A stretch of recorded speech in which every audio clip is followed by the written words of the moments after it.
हिवरगाव नावाचं एक गाव अहमदनगर जिल्ह्यात अकोले तालुक्यातलं. याआधी हे गाव बातम्यांमध्ये याचं एक विशेष कारण होतं, बिबट्या. अगदी 2012 मध्ये इथे बिबट्या जेरबंद झाल्याची बातमी आली होती. त्यानंतरही बिबट्या आणि हिवरगाव अशा बातम्या येत राहिल्या. बरोबर वर्षभरापूर्वी मे 2023 ला बिबट्याच्या मिशा, दात, नख अशा गोष्टींची तस्करी करण्याचा प्रयत्न फसल्याची घटना समोर आली होती. इथं काय घनदाट जंगल नाही किंवा इथल्या रस्त्यानं रात्रीच्या वेळेस प्रवास करताना तुम्हाला बिबट्या दिसेलच याची शक्यताही कमीच आहे. पण तरीही इथे प्रत्येक माणसावर बिबट्याची दहशत आहे. कारण आहे इथल्या उसाच्या शेताचा पट्टा.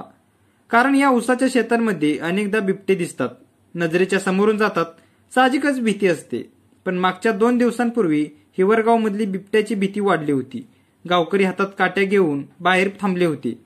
कित्येकांनी एका बिबट्याच्या शोधासाठी शेत, डोंगर, झाडे झुडपे असा बराच भाग पालथा घातला. कित्येकांना बिबट्याच्या हल्ल्याची भीती होती. घराच्या बाहेर शेताजवळ झोपणाऱ्यांमध्ये दहशत होती. कारण गावात चर्चा होती गावातल्या एका मुलीला बिबट्यानं पळवून नेल्याची. पण या प्रकरणाचं सत्य बाहेर आलं तेव्हा सगळं हिवरगाव हादरलं आणि हळहळलं सुद्धा, तेही एका बापासाठी. नेमकं घडलं काय, नगरची ही स्टोरी आहे की काय, पाहूयात या व्हिडिओतून. जर का तुम्ही अजूनही आमचा युट्यूब चॅनल सबस्क्राईब केलं नसेल तर नक्की करून घ्या. तर हिवरगाव मध्ये राहणारं वडील, आई आणि मुलगी असं कुटुंबीय 11 मेच्या रात्री घराबाहेर अंगणात झोपलं होतं. मुलगी तिच्या आईच्या शेजारी झोपली होती. घरापासून शेत तसं जवळच, पण रोजची सवय असल्यानं हे तिघही निवांत झोपले. साधारण उजाडण्याच्या वेळी यातल्या पत्नीला बाजेवरच हाताला पाण्यासारखं काहीतरी लागलं. त्यांनी उठून पाहिलं तर त्यांना दिसलं रक्त. जिथं त्यांची मुलगी झोपली होती त्या जागेवर रक्ताचा सडा होता.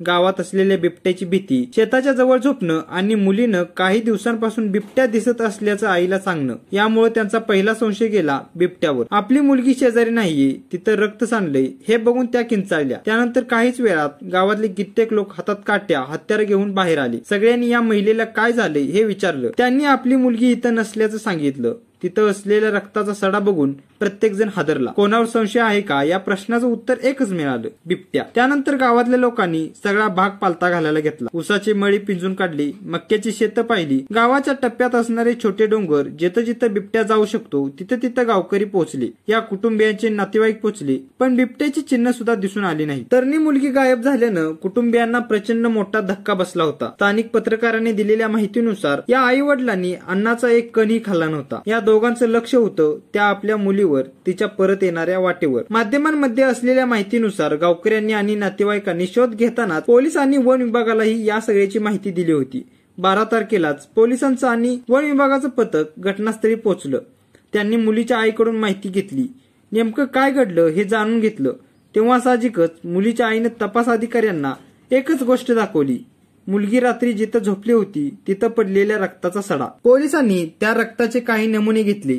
त्यांच्या पद्धतीने तपास सुरू झाला आणि इकडं वन विभागाची पथकही बिबट्याला शोधायला रवाना झाली. सगळं घडलं 12 मेला. 13 मेची सकाळ या कुटुंबाला काहीसा दिलासा देणारी होती. पण या दिलासा देणाऱ्या बातमीचे जे परिणाम झाले ते फक्त या कुटुंबालाच नाही तर सगळ्या हिवरगावलाच हादरवणारे होते. झालं असं की 12 तारखेला या मुलीचा सगळीकडे शोध झाला, पण बिबट्याच्या खुणा सापडल्या नाही. त्यात पोलिसांना या प्रकरणात पहिल्यापासूनच काहीतरी वेगळं असल्याचा संशय होता, जो खरा ठरला घराबाहेर पडलेल्या रक्ताची चाचणी केल्यावर. पोलिसांना हा संशय होता की ते माणसाचं रक्त नाही, आणि हाच संशय खरा ठरला. ते माणसाचं नाही, कोंबडीचं रक्त होतं, ज्यात कुंकवाचं पाणी मिसळलं होतं. मुलीला बिबट्यानं पळवलं नाही हे नक्की झालं आणि तपासाची दुसरी दिशा ऍक्टिव्ह झाली. पोलिसांनी आपल्या खबऱ्यांचं नेटवर्क ऍक्टिव्ह केलं. टेक्निकल टीमलाही आदेश दिले गेले. पोलिसांना जो संशय होता त्यावरून लोकेशन ट्रेस करण्यात आलं आणि पोलिसांना एक गोष्ट समजली, मुलगी हिवरगाव पासून अर्ध्या तासाच्या अंतरावर असलेल्या नळवाडे गावात आहे, तेही सुखरूप. ही मुलगी व्यवस्थित असल्याची खात्री झाली तोपर्यंत ही बातमी हिवरगाव मध्ये पोहोचली होती. त्या कुटुंबियाच्या घराजवळ साधारण 100 लोक जमली होती अशी माहिती स्थानिक पत्रकाराकडून मिळाली. याच सगळ्या वातावरणात नेमकं घडलं काय, बिबट्यानं पळवून नेल्याचा संशय असताना ही मुलगी सुखरूप कशी होती याची माहितीही फुटली. स्थानिक पत्रकारांनी दिलेल्या माहितीनुसार या मुलीचा आणि बिबट्याचा काहीच विषय नव्हता. गावकऱ्यांमध्ये आणि कुटुंबियांमध्ये असलेली बिबट्याची भीती तिनं अचूक हेरली. मागच्या वर्षभरापासून नळवाडे भागातल्या एका तरुणाशी प्रेम संबंध सुरू होते. त्यातूनच तिने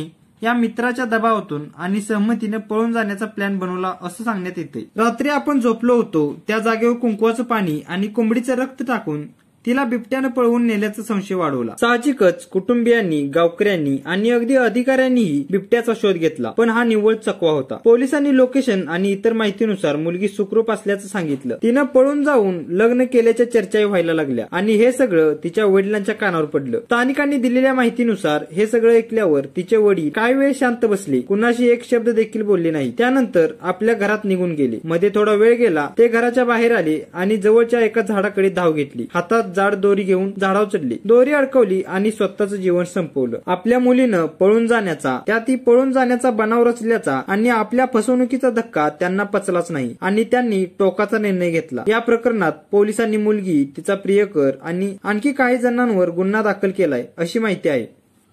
अर्थात गुन्हा दाखल झाल्यानंतर कार्यवाही होईल, पण ही गोष्ट पचवणं कित्येकांना जड जाईल की मुलगी नाहीशी झाल्याच्या क्षणापासून तिच्या वाटेकडे बघणारे एका वडिलांचे सदा उघडे असणारे डोळे बंद झाले, ते कायमचेच।